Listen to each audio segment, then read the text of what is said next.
Welcome to this journey into the forgotten corners of American history, where isolation breeds secrets, and secrets breed horrors that time struggles to bury. Before we begin, I invite you to share in the comments below. Where are you watching from, and what time is it in your world right now? There's something profound about experiencing these dark tales together, scattered across continents and time zones, united by our fascination with the mysteries that refuse to stay buried. The year is 1914. The place is the remote hills of eastern Kentucky, deep in the Appalachian wilderness, where the mountains rise like ancient sentinels guarding secrets older than memory. This is a land where families carved out existence in near-total isolation, where the nearest neighbor might be 5 miles through dense forest, and where the outside world seemed as distant as the moon. In these unforgiving hills lived the Harrow family, a name that would eventually become whispered with a mixture of fear and fascination by the few who dared remember.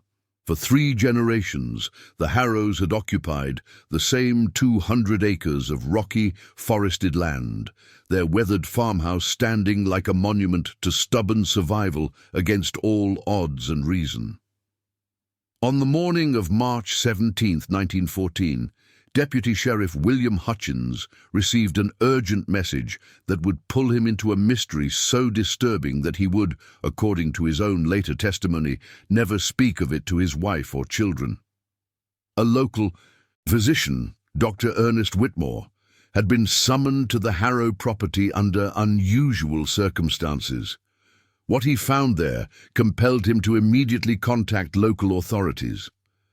The eldest daughter of the Harrow clan, a woman named Abigail Harrow, had been found dead. She was 32 years old, but the circumstances of her death, and more disturbingly, the conditions in which Dr. Whitmore found her body and the family surrounding it, suggested something far more sinister than a simple tragedy. Dr. Whitmore's official report, preserved in the Pike County records and written in the careful, measured hand of a man struggling to maintain professional composure, described a scene that defied his medical training and challenged his understanding of how human beings could live. The body, he noted, displayed peculiarities he had never encountered in 2 decades of rural practice. But it was the living members of the Harrow family that truly disturbed him. When Deputy Hutchins arrived at the Harrow property that afternoon, accompanied by Dr. Whitmore and a junior deputy named Thomas Kern, they found the family gathered in silence around the body of Abigail, which had been laid out in the main room of the house. The family patriarch, Ezekiel Harrow, a weathered man of 52, with eyes that Hutchins would later describe as empty of normal human concern, refused to answer questions about how his daughter had died.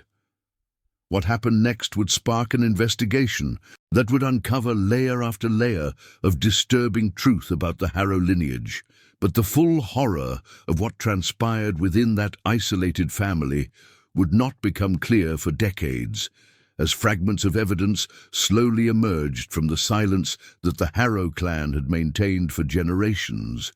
This is the story of a family that chose to turn away from the world, and in doing so, descended into something that challenges our understanding of human nature itself. This is the story of the degenerate lineage of the Harrow clan. To understand the Harrow family, one must first understand the world that shaped them, or perhaps more accurately, the world they rejected. The Appalachian region of Kentucky in the early 20th century was a place unto itself, a landscape where modernity arrived slowly and often unwelcome.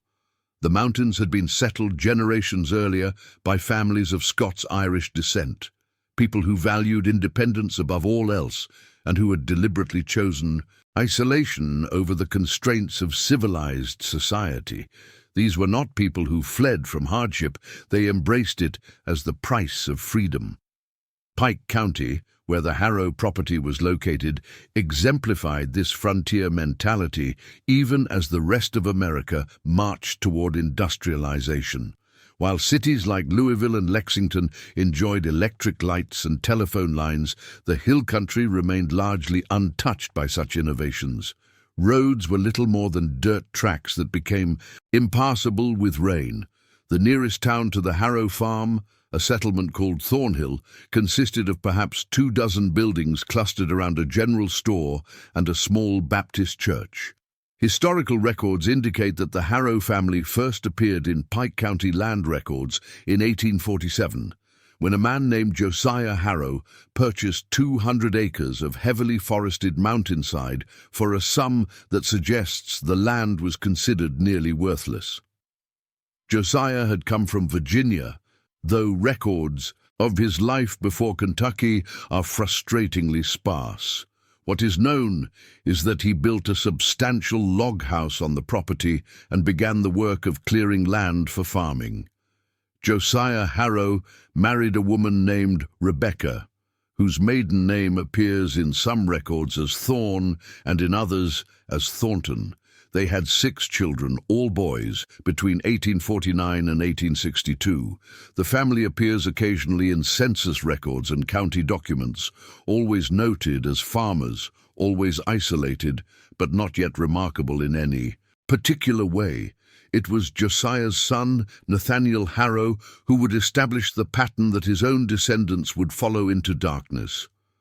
Born in 1851, Nathaniel inherited the property upon his father's death in 1878. By this time, the original log structure had been expanded into a rambling 2-story farmhouse, additions built haphazardly as the family grew. Nathaniel's marriage is where the historical record begins to reveal troubling inconsistencies. County records show that he married in 1873, but the bride's name is listed differently in various documents. Some records name her as Sarah Harrow, suggesting she may have been a cousin. Other documents provide no maiden name at all, an unusual omission for the time. What is certain is that Nathaniel and his wife had 9 children between 1874 and 1891. Contemporary accounts from Thornhill residents, preserved in letters and journals from the period, paint a picture of the Harrow family as increasingly strange. A letter from 1882, written by a schoolteacher named Miss Cordelia Banks to her sister in Lexington, mentions the Harrow children with concern. She writes that several Harrow children briefly attended the small schoolhouse in Thornhill, but were withdrawn by their father after less than a month. Miss Banks noted that the children, particularly the older ones, displayed unusual physical characteristics and spoke with difficulty, as though language itself was foreign to them. A journal entry from 1889, written by a traveling preacher named Reverend John Ashford, describes visiting the Harrow property in an attempt to minister to the family. He was, by his own account, received with cold hostility by Nathaniel Harrow, who informed him that the family conducted their own religious services and had no need of outside spiritual guidance. Reverend Ashford noted that he glimpsed several of the Harrow children watching him from windows of the house, and that their appearances struck him as peculiar, though he provides no specific details, writing only that there was something in their countenances that spoke of affliction, whether of body or soul, I could not discern. By 1895, the Harrow family had become something of a local legend in Pike County, spoken of in hushed tones but largely left alone. The mountain folk of Kentucky respected privacy above all else, and if the Harrows wished to keep to themselves, that was considered their right. The family came to Thornhill perhaps twice a year to purchase essential supplies that they could not produce themselves: salt, ammunition, certain tools. These visits were brief and conducted in near silence. It was during this period that Nathaniel's son, Ezekiel, born in 1862, reached adulthood and gradually took over management of the family property as his father aged. Ezekiel married in 1880 at 18 years old. His bride was listed in county records as Martha Harrow, age 16. No maiden name was provided. No parents were listed as Witnesses to the marriage. The ceremony was conducted by a justice of the peace in a perfunctory manner, with two strangers pulled from the street to serve as witnesses. Ezekiel and Martha would have at least 7 children that can be documented, though the exact number remains uncertain due to inconsistencies in birth records. What is clear is that by 1914, when the death of Abigail Harrow brought authorities to the property, the family had been living in virtual isolation for nearly 70 years, 3 generations removed from meaningful contact with the outside world. The farmhouse itself had become a rambling structure of mismatched additions, some built with milled lumber, others with rough-cut logs, creating an architectural monstrosity that reflected the chaotic nature of its inhabitants. The property was surrounded by dense forest, and neighbors reported that the Harrows had deliberately allowed the forest to reclaim the road that once provided easier access to their land, making the farm reachable only by a narrow, overgrown path that discouraged visitors. This was the world into which Abigail Harrow was born in 1882, and in which she would die 32 years later, under circumstances that would finally force the outside world to take notice of what had been festering in the isolated darkness of the Harrow homestead. The events of March 17, 1914, began not with a scream or a dramatic discovery, but with a quiet, persistent knocking on the door of Dr. Ernest Whitmore's modest home in Thornhill at approximately 6 o'clock in the morning. Dr. Whitmore, roused from sleep, found on his doorstep a young man he did not immediately recognize. The stranger was perhaps 20 years old, thin to the point of emaciation, with a peculiar asymmetry to his facial features that Whitmore would later struggle to describe in his written account.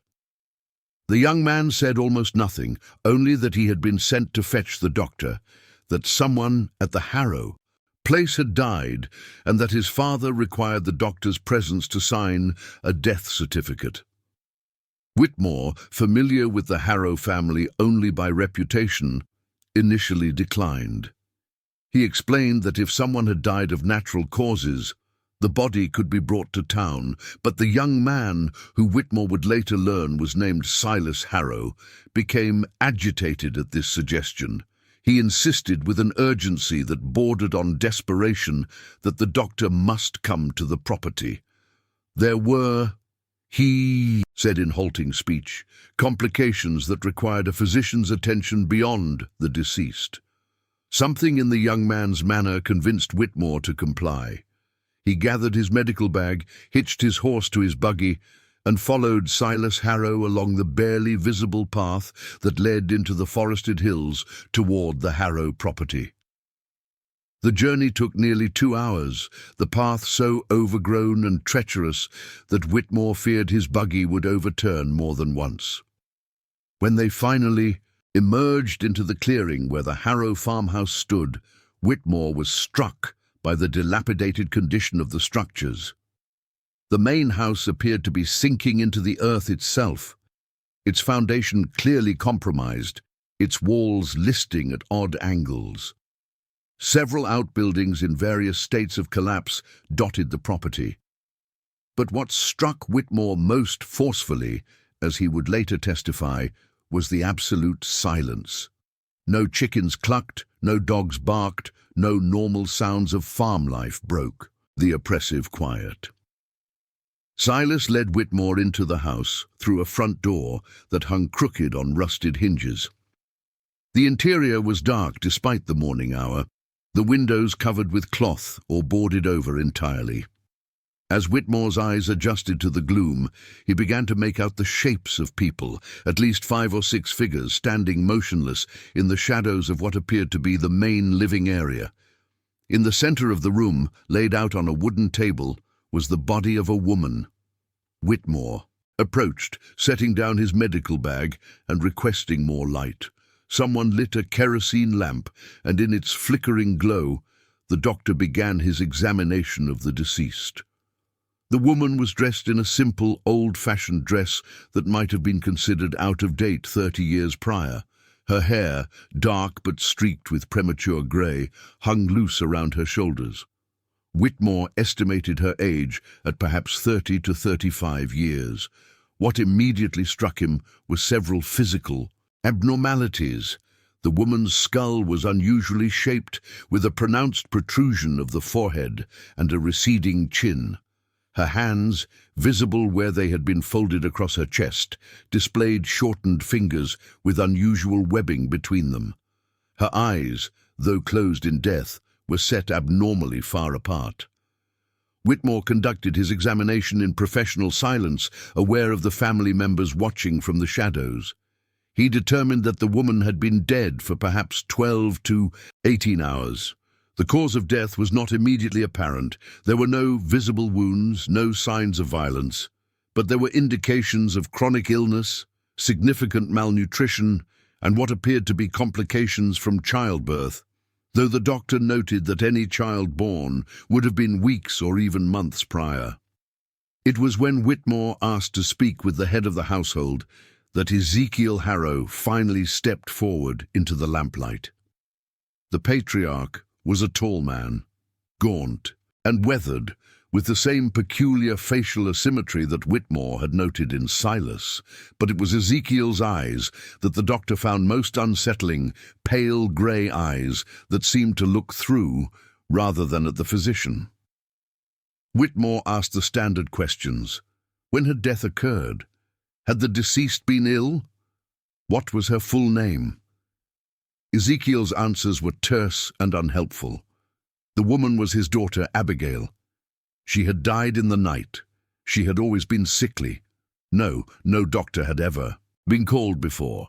No, the family did not wish for any further examination or autopsy. They simply needed a death certificate so she could be buried in the family plot. As they spoke, Whitmore became increasingly aware of the other family members in the room. He counted 7 living souls, in addition to Ezekiel and the deceased. Several appeared to be adults, others younger, perhaps adolescents.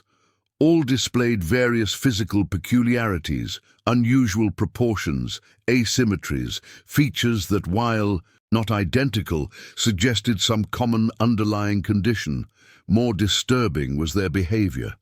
They stood in absolute silence, hardly moving, watching the doctor with expressions he could not read. Whitmore made a decision that would prove fateful. Rather than simply signing the death certificate and departing, he insisted on examining the other family members, claiming concern about communicable disease. Ezekiel resisted, but Whitmore was firm, threatening to return with the sheriff if his medical authority was challenged.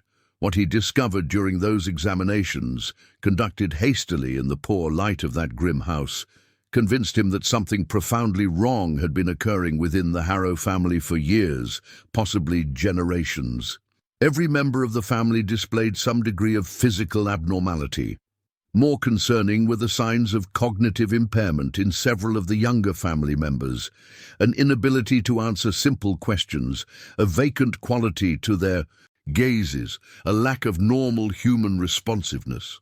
But it was what Whitmore glimpsed in a back room when he insisted on examining the youngest child, a boy of perhaps 14 who had been kept hidden, that ultimately drove him to contact the authorities. The boy, whose name he never learned, displayed such severe physical and mental impairments that Whitmore questioned how he had survived to adolescence. His skull was profoundly misshapen, his limbs twisted, his speech non-existent. And when Whitmore asked about the boy's parentage, the response he received from Ezekiel Harrow was so disturbing, delivered with such casual matter-of-factness, that the doctor knew he was dealing with something far beyond a simple death requiring certification. Whitmore departed the Harrow property before noon, having signed a preliminary death certificate listing cause of death as unknown pending further investigation. He rode directly to the Pike County Sheriff's Office and demanded an immediate meeting with Deputy Sheriff Hutchins. What Whitmore told Hutchins that afternoon would set in motion an investigation that would uncover truths so disturbing that many of the documents related to the case would later be sealed by court order, hidden away from public view for decades. Tell us in the comments what you think is happening so far. What secrets do you believe the Harrow family has been keeping in their isolated mountain home? Your theories might be closer to the truth than you imagine. Deputy Sheriff William Hutchins was a practical man, a veteran of 20 years of rural law enforcement who had seen his share of tragedy and human degradation. But as Dr. Whitmore relayed what he had witnessed at the Harrow property, Hutchins felt a cold dread settling into his bones that no amount of professional experience could dispel. The following morning, March 18th, Hutchins returned to the Harrow farm, accompanied by Dr. Whitmore, Junior Deputy Thomas Kern, and a county clerk named Albert Morrison, whose job was to document everything they found. Morrison carried with him a camera, a relatively new addition to investigative procedures, and the photographs he would take that day remain among the most disturbing images in Pike County's historical archives. The Harrow family received them with the same silent hostility that had marked Dr. Whitmore's first visit. Ezekiel stood in the doorway of the house, blocking entry, his pale eyes fixed on Hutchins with an expression that the deputy would later describe as almost reptilian in its coldness. When Hutchins explained that they had legal authority to investigate the circumstances of Abigail Harrow's death, Ezekiel simply stepped aside without a word. The body had been moved. Ezekiel claimed they had already buried Abigail in the family cemetery, located somewhere on the property. This immediate burial, conducted without proper certification or investigation, was itself a violation of county regulations, but Hutchins decided to let that matter rest temporarily. There were more pressing concerns. Hutchins began a methodical search of the house, and with each room he entered, the scope of the horror became clearer. The living conditions were appalling beyond anything he had encountered. The house was filthy, debris and waste accumulated in corners, the smell of decay and human habitation so strong that Deputy Kern had to step outside twice to vomit. But it was not the squalor that disturbed Hutchins most deeply. It was the evidence of what had been happening within these walls for decades. In what appeared to be a bedroom on the second floor, Hutchins found a collection of daguerreotypes and later photographs spanning multiple generations. Albert Morrison documented each one carefully. The images showed the progressive deterioration of the Harrow bloodline across time. The earliest photographs, likely from the 1860s or 1870s, showed a family that, while stern and unsmiling as was common in that era, appeared relatively normal. But with each successive generation captured on film, the physical abnormalities became more pronounced. Facial asymmetries, unusual skull shapes, shortened limbs, eyes set too far apart or too close together. The photographic record provided undeniable evidence of severe genetic degradation. More disturbing were the notations on the backs of some photographs. Names, dates, and relationships were recorded in a careful hand. It was these notations that first revealed the truth that Hutchins had already begun to suspect. The same surnames appeared repeatedly. Harrow married to Harrow, generation after generation. The family tree was not a tree at all, but a twisted, ingrown thing that looped back upon itself in ways that defied both nature and law. In a wooden chest beneath a bed, Deputy Kern discovered a collection of documents that would prove crucial to understanding the full scope of the Harrow family's depravity. There were birth records, handwritten and unofficial, dating back to the 1850s. There were letters, dozens of them written in various hands over the years, and there was a journal, leather-bound and water-stained, that appeared to have been maintained by multiple authors across several decades. Hutchins confiscated all of these materials, despite Ezekiel's protests. The patriarch became agitated for the first time, insisting that these were private family records that had no bearing on Abigail's death. But Hutchins was unmoved. He had the authority, and more importantly, he had the moral certainty that whatever secrets these documents contained needed to be brought to light. The investigation of the house took most of the day. Morrison's photographs documented room after room of squalor and strangeness. There were religious texts, but they were annotated with interpretations that bore little resemblance to any recognized Christian doctrine. There were crude medical instruments, suggesting that the Harrows had attempted to manage their own healthcare with predictably terrible results. There were children's clothes, far too many for the number of children present, raising questions about siblings who were not accounted for. As afternoon shadows lengthened, Hutchins demanded to see the family cemetery where Abigail had supposedly been buried. Ezekiel led them through the overgrown property to a clearing perhaps 200 yards from the house. What they found there would haunt every man present for the rest of his life. The cemetery contained not the dozen or so graves one might expect from 3 generations of a family, but more than 40 marked burial sites, and likely many more unmarked ones. The markers were crude, many just rough stones with initials scratched into them. The dates, where legible, told a story of infant mortality so extreme that it suggested something far more sinister than mere hardship or disease. Dr. Whitmore, examining the markers, noted that many of the deaths occurred in infancy, within days or weeks of birth, but there was a pattern to these deaths that went beyond normal infant mortality, even for the harsh conditions of rural Appalachia. Multiple infants appeared to have died in the same years, sometimes months apart, sometimes weeks. The sheer number of deaths suggested that the Harrow women had been pregnant almost constantly, giving birth to children who rarely survived. That evening back in Thornhill, Hutchins and Dr. Whitmore began the grim work of examining the documents they had seized from the Harrow house. The journal proved to be the most revealing and the most disturbing of all the evidence. The earliest entries dated to 1878 and were written in a careful, educated hand that identified itself as belonging to Nathaniel Harrow.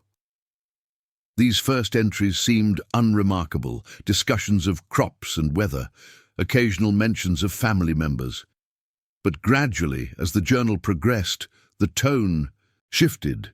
Nathaniel began to write about his beliefs regarding bloodline purity, about the corruption of the outside world, about the necessity of keeping the family isolated and untainted by foreign influence. By 1882, Nathaniel's entries had taken on an almost prophetic tone. He wrote about having received divine instruction to preserve the Harrow line through any means necessary. He justified practices that he himself seemed to recognize as transgressive, claiming that conventional morality did not apply to those chosen by God for a special purpose. He wrote about his children not as individuals, but as vessels for the continuation of the bloodline. Then the handwriting changed. The later entries, beginning around 1895, were written by Ezekiel Harrow. If Nathaniel's writings were disturbing in their cold rationalization, Ezekiel's were worse for their complete lack of moral awareness. He wrote matter-of-factly about arrangements he had made for his children, about births and deaths, about the challenges of maintaining the family in isolation. There was no recognition that what he described was anything other than normal family life. One entry from 1901 was particularly chilling. Ezekiel wrote about the death of one of his sons, a boy named Jeremiah who was 14 years old. The boy had apparently attempted to run away, to escape to Thornhill and the world beyond the Harrow property. Ezekiel had tracked him down, brought him back, and confined him to the root cellar, beneath the house as punishment. Jeremiah had died there, though Ezekiel's account of how was vague, mentioning only that the boy had been weak and unsuited for survival. Another entry from 1907 discussed Abigail, the woman whose death had initiated this investigation. Ezekiel noted with apparent satisfaction that Abigail had given birth to her third child, and that this child, unlike the previous two, had survived past infancy.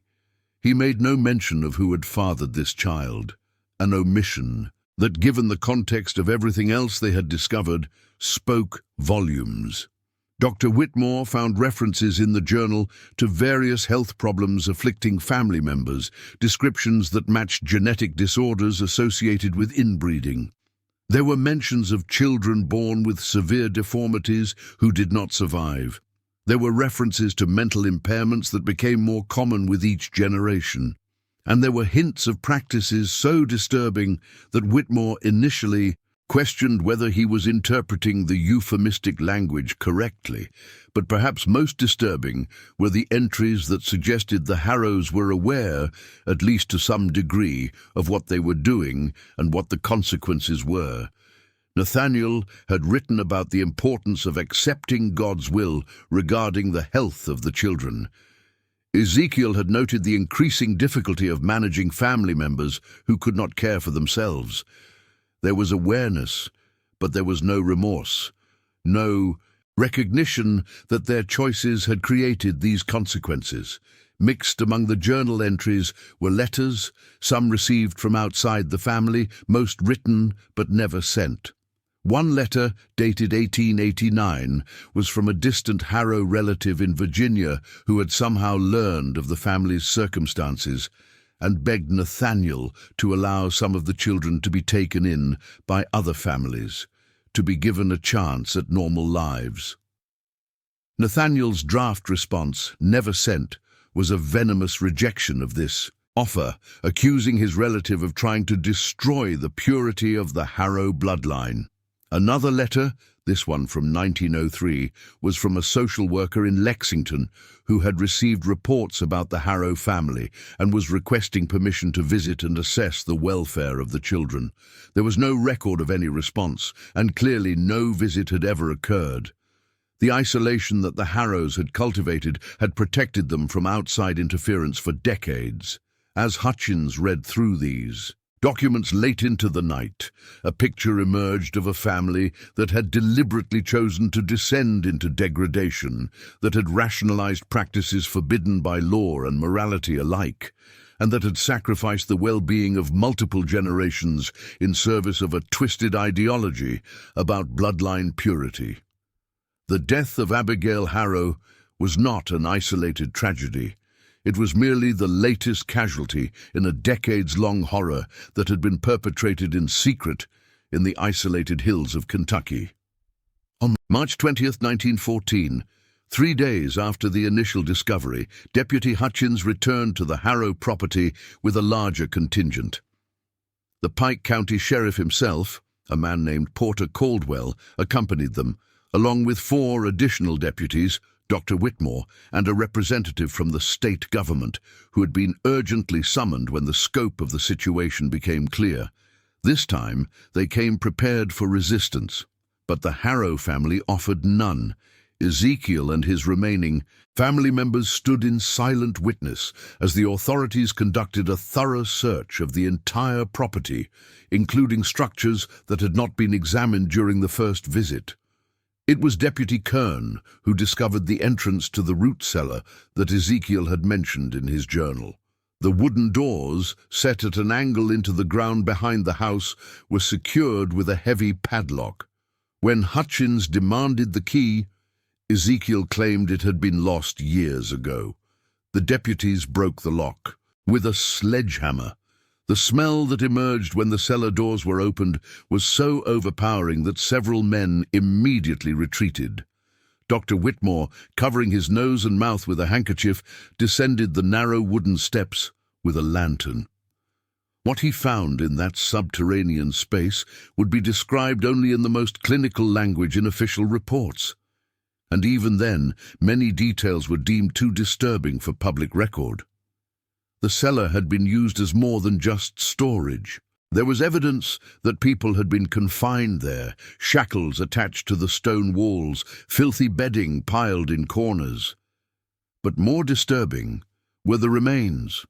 Whitmore found the skeletal remains of at least 3 individuals, 2 of which appeared to be children based on their size. The bones showed evidence of trauma, malnutrition, and abnormal development consistent with severe genetic disorders. In one corner of the cellar, wrapped in rotting cloth, was a collection of smaller remains, infants who had apparently been buried there rather than in the family cemetery. Whitmore counted at least 7 distinct sets of infant remains, all showing various skeletal abnormalities that suggested they had been born with severe deformities and had died quickly if they had been born alive at all. While the cellar was being documented, another deputy discovered a second structure on the property that had not been immediately visible from the main house. Hidden by overgrown vegetation was what appeared to be a small cabin, barely standing, its roof partially collapsed. Inside this structure, they found evidence that it had been used as a place of confinement. Heavy bars had been installed over the windows. The door could be barred from the outside, and scratched into the wooden walls were desperate messages, pleas for help, names and dates that told stories of imprisonment and suffering. One message, carved deeply into a wall beam, read, "Jeremiah Harrow, aged 14 years, prisoner, May 1901, God forgive them." This confirmed the journal entry about the boy who had tried to escape. Other messages were less coherent, some just names, some incoherent scratchings that suggested the mental state of whoever had been confined there. Sheriff Caldwell made the decision that afternoon to remove all living members of the Harrow family from the property. The 7 individuals, ranging in age from approximately 14 to 52, were transported to Thornhill, where arrangements had been hastily made to house them temporarily while the legal and social implications of the case were sorted out. The removal of the Harrows from their ancestral home revealed individuals so damaged by generations of isolation and abuse that they seemed barely human.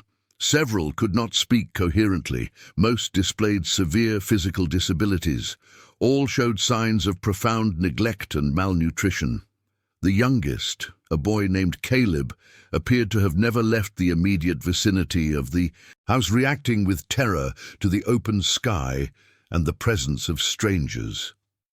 Dr. Whitmore conducted examinations of each family member over the following days. His medical reports, while written in appropriately detached professional language, painted a horrifying picture. Every individual displayed some degree of genetic abnormality consistent with multiple generations of consanguineous relationships. Several had conditions that should have required medical intervention they had never received. The women bore evidence of multiple pregnancies, with one woman, whom they identified as Ruth Harrow, aged 28, showing signs of having given birth at least 6 times, despite appearing severely malnourished and physically underdeveloped. Interviews with family members proved difficult. Ezekiel refused to answer any questions, maintaining a sullen silence broken only by occasional biblical quotations that seemed to justify his actions. The younger family members, when they could be understood at all, seemed to have no conception that their lives had been anything other than normal. They knew nothing of the outside world, had no education, could not read or write beyond the most basic level. Their understanding of their own family relationships was confused or deliberately obscured.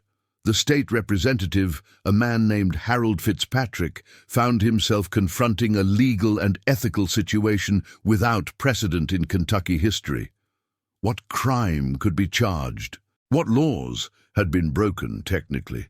The evidence of incest was overwhelming, but proving specific acts and attributing them to specific individuals was difficult. The deaths, while suspicious, were decades old in most cases. The confinement and abuse of children, while morally reprehensible, had occurred within a family structure that had operated outside of any oversight. As March turned to April, the Harrow case became a source of intense but quiet discussion among Kentucky's legal and medical communities.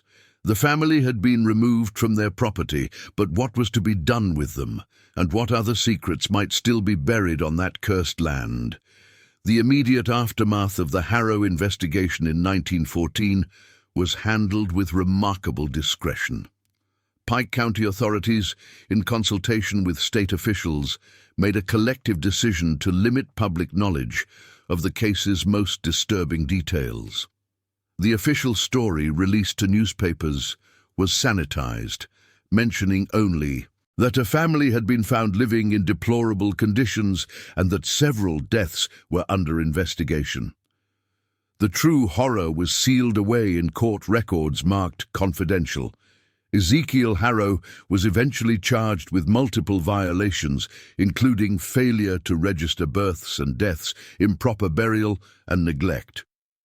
He was sentenced to 10 years in the state penitentiary, where he died in 1919 of pneumonia, never having spoken another word about his family or their practices. The remaining family members were dispersed. Some were institutionalized, deemed incapable of independent living due to their physical and mental impairments. The younger ones were placed in care facilities, though records of what became of them are frustratingly incomplete. The Harrow property was seized by the county for unpaid taxes and eventually sold at auction in 1921. The farmhouse stood abandoned for several years before a fire of undetermined origin destroyed most of the structure in 1927. Local residents claimed they were not surprised. The property had acquired a reputation, whispered stories about curses and haunted ground. No one wanted to live there. For decades, the Harrow case faded into obscurity, remembered only by the few who had been directly involved and who, for the most part, chose not to speak of it.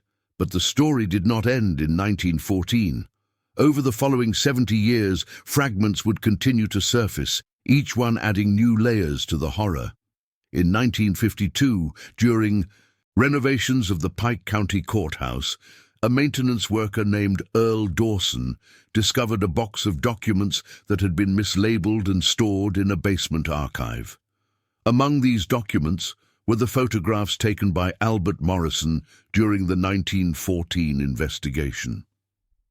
Dawson, curious, looked through the images and was so disturbed by what he saw that he brought them to the attention of the county clerk. The photographs somehow made their way to a local historian named Professor Gerald Hammond, who taught at a small college in eastern Kentucky. Hammond became fascinated by the Harrow case and spent several years attempting to piece together the full story from fragmentary records. His research notes, preserved after his death in 1978, reveal a man increasingly disturbed by what he was uncovering. Hammond discovered that the Harrow family's isolation had been even more complete than initially understood. He found evidence that Nathaniel Harrow had, in the 1880s, deliberately destroyed the road leading to the property and had threatened with violence anyone who attempted to visit. He found testimony from elderly residents of Thornhill who remembered as children being warned never to go near the Harrow place, that something evil lived there. More disturbingly, Hammond found evidence suggesting that local authorities had received reports about the Harrow family as early as the 1890s, but had chosen not to investigate. In a letter from 1897, a county sheriff wrote to a state official that while rumors about the Harrows were disturbing, the family had rights to privacy, and without a specific complaint or evidence of a crime, there were no grounds for intervention. The letter concluded with a telling phrase that the official was probably just as happy not knowing what went on in those hills. Hammond also attempted to track down the surviving Harrow family members or their descendants. He found records of only 2 individuals who had lived beyond 1930. One was a woman named Ruth Harrow, who had been institutionalized in 1914 at age 28. She remained in a state facility until her death in 1956, never having recovered the ability to speak coherently or care for herself. The other was Caleb Harrow, the youngest boy found at the property in 1914. He had been placed in an orphanage, and Hammond found records suggesting he had eventually been adopted under a different name. Whether he ever learned to function in normal society, Hammond could not determine. In 1973, a most unexpected piece of evidence surfaced. A woman named Margaret Thornhill, age 86, contacted Professor Hammond after reading a brief article he had published about the Harrow case in a regional history journal. Margaret claimed that her grandmother had known the Harrow family in the 1880s. According to Margaret, her grandmother, whose name was Prudence, had been hired as a housekeeper by Nathaniel Harrow in 1883, when she was just 16 years old. Prudence had worked at the Harrow property for less than a month before fleeing, traumatized by what she had witnessed. She had tried to report what she had seen to local authorities, but had been dismissed as a hysterical young woman making up stories. Prudence had eventually married and moved away from Pike County, but on her deathbed in 1944, she had told her granddaughter Margaret about her time at the Harrow house. The details Margaret relayed to Hammond were chilling. Prudence claimed she had witnessed Nathaniel Harrow forcing his adult children into arrangements that Prudence understood even then to be incestuous. She had seen children who were clearly ill or disabled being kept in locked rooms. She had heard screams in the night that were ignored by the family members. When she had expressed concern, she had been threatened by Nathaniel, who had told her that what happened in his family was ordained by God, and that if she spoke of it, she would be punished divinely. Margaret provided Hammond with a diary that Prudence had kept in her later years, in which she had written more fully about her experiences. The diary entries from the 1940s described nightmares that had haunted Prudence for 6 decades, visions of the Harrow children's faces, their silent suffering, their hopeless situations. She wrote about her guilt at not having done more, at not having found someone who would believe her and intervene. Professor Hammond died before he could complete his research into the Harrow case. His notes and materials were donated to the Kentucky Historical Society, where they remain today, available to researchers willing to dig through boxes of fragmentary, disturbing evidence. In 1981, the last known physical remnant of the Harrow homestead was destroyed when the state built a new highway that cut through part of the old property. During the excavation, construction workers uncovered what appeared to be additional unmarked graves. Work was briefly halted while archaeologists examined the site. They found the remains of at least 12 individuals, mostly infants and children, buried without coffins or markers. The remains showed the same skeletal abnormalities that Dr. Whitmore had documented in 1914. The discovery briefly made local news, but without any living family members to notify, and with the case being nearly 70 years old, there was little public interest. The remains were reburied in a county cemetery under a simple marker that read only, "Unknown, Harrow, Family, 1850-1914. Even in death, the Harrows were treated with the anonymity they had sought in life. The property where the Harrow farmhouse once stood is now beneath a section of highway.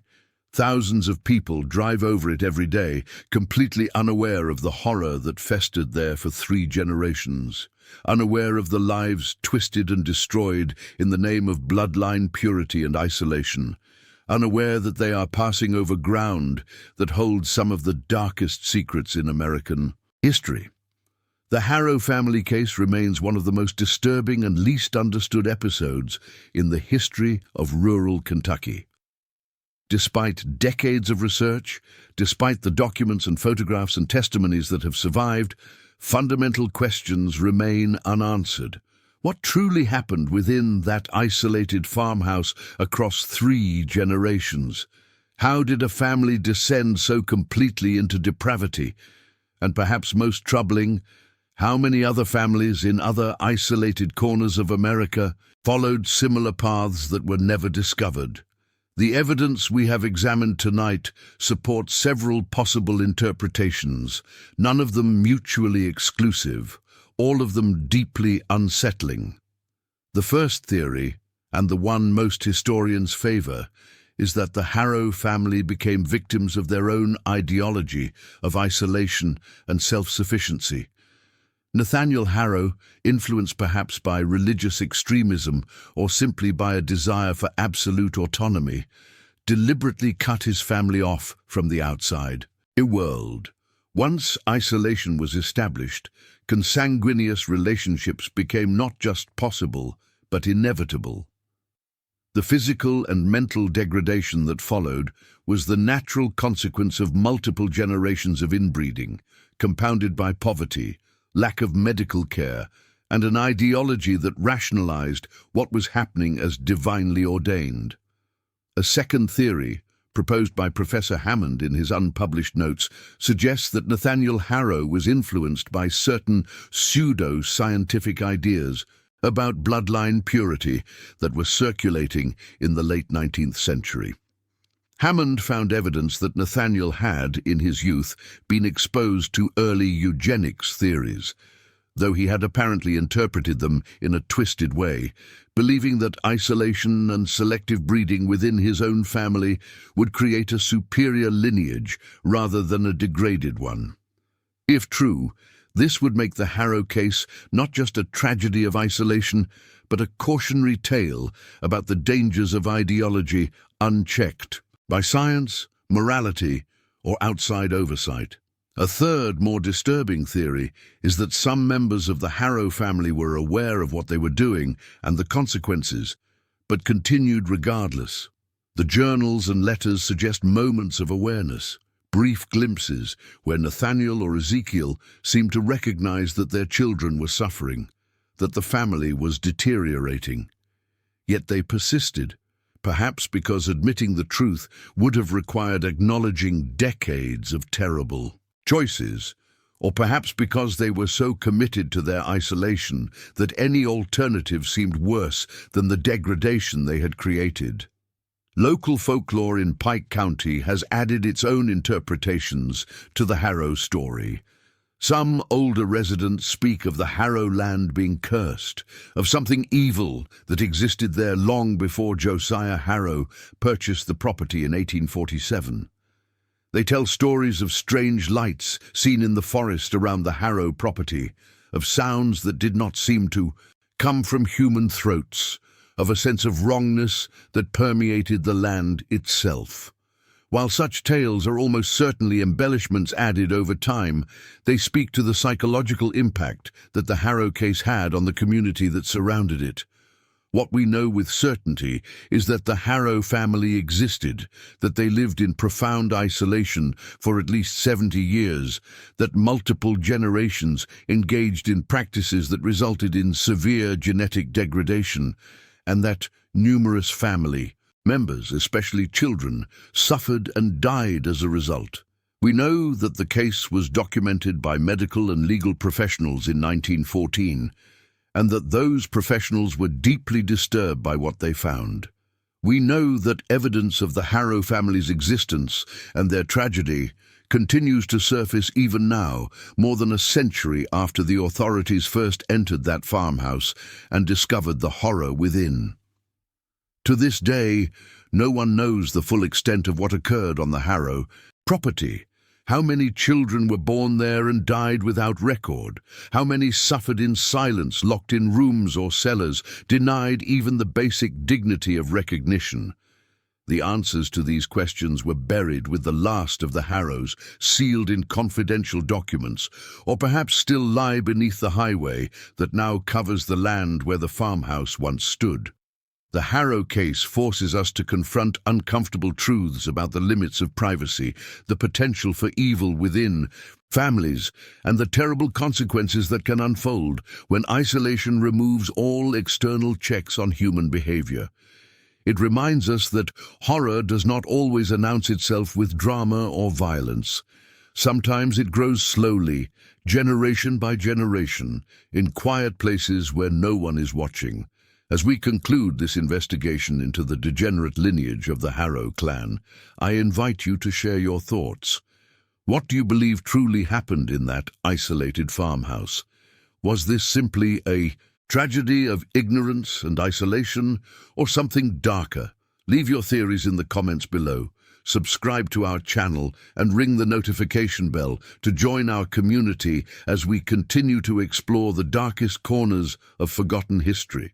And remember, as you go about your day, as you pass by old farmhouses on isolated roads or hear stories about families that keep to themselves, the Harrow case reminds us that sometimes the most profound horrors are not the supernatural ones we imagine, but the very real ones that humans inflict upon themselves and each other in the darkness of secrecy. Until next time, stay curious, stay safe, and remember that the past is never truly buried. It waits, patient and silent, for someone brave enough to uncover its secrets.